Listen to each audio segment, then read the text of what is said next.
everyone, it's Sandra, and we are out here with Cinderella. We've been gone a little bit longer than I would have liked.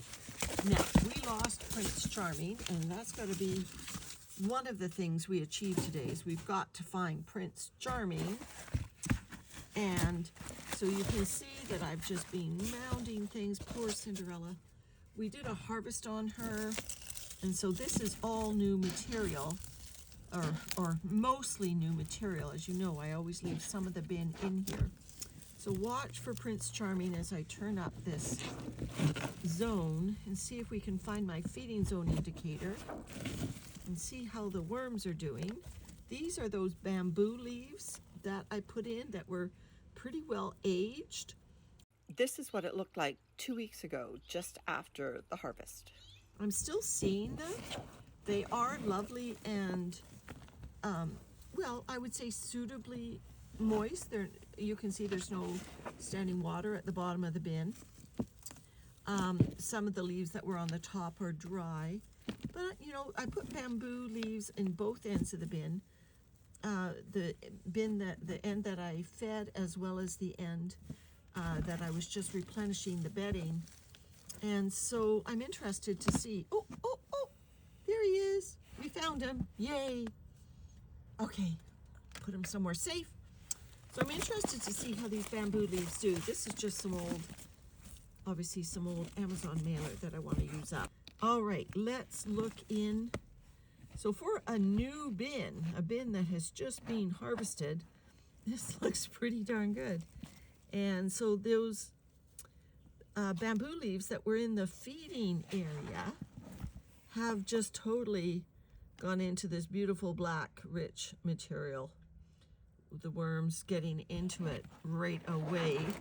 2 weeks ago, I put a healthy amount of dry bamboo leaves both underneath and on top of a moist feeding.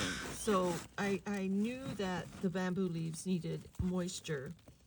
And so what I'm going to do today is I'm going to do bolster the bedding again. So I've got several challenges for Cinderella's worms.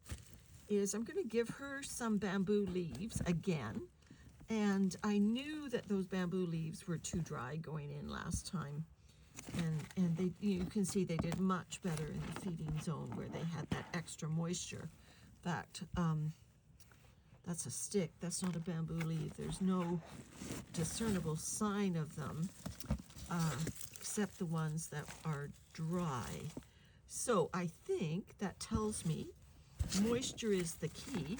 So I've got this big lump of bedding that needs to be used up. So I am going to put some wet bamboo leaves right on top of that. What I did, and you can see the water dripping out of them, is I took the bucket of bamboo leaves and I just soaked it in some water. There are some sticks still in there, but this is now wet bamboo leaves going in. They're the same bamboo leaves that my sister and I pulled out of the bamboo, but now they've been soaking for about 2 weeks. And just to make sure that they get some microbes, I'm going to work in some of our mostly processed leaf mold into the area. So there's some microbes going in. So there we go. And now look what I've got for Cinderella today for some food. These are some bones, and I'm going to add some bones right into this area. Looks like a graveyard, Cinderella. And then, because I know those are going to take the worms a while to get into them, I'm going to give Cinderella's worms some food.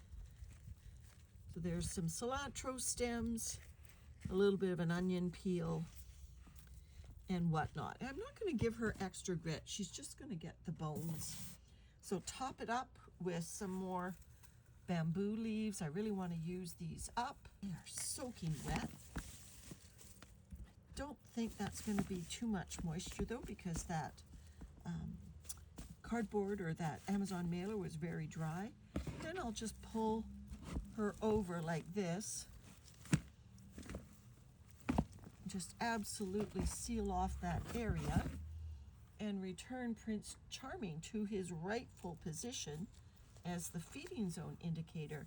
So let's take a look and see how Cinderella's worms do with those bones and those bamboo leaves now that they've got some additional moisture.